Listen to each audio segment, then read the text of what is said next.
बहुत समय पहले की बात है। एक नदी के किनारे दो साधु रहते थे।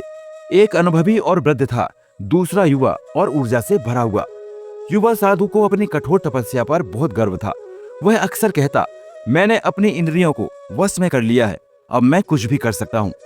एक दिन दोनों को नदी पार कर दूसरे गांव जाना था।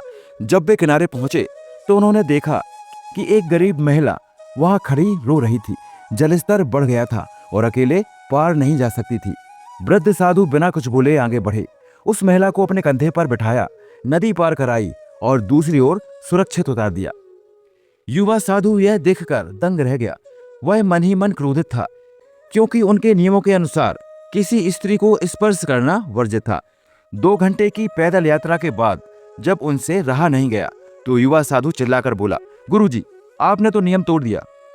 आपने उस स्त्री को छुआ, क्या आपको पाप का डर नहीं लगा? वृद्ध साधु धीमे से मुस्कुराए और शांत स्वर में बोले, पुत्र, मैंने तो उस महिला को 2 घंटे पहले ही नदी के किनारे छोड़ दिया था, लेकिन तुम उसे अभी तक अपने दिमाग के बोझ में उठाए हुए घूम रहे हो। नियमों की लकीर पीटने से बड़ा धर्म मानवता का धर्म है। अक्सर हम दूसरों की गलतियों या अतीत की बातों को पकड़कर बैठ जाते हैं, जो हमारे मानसिक विकास को रोक देती है।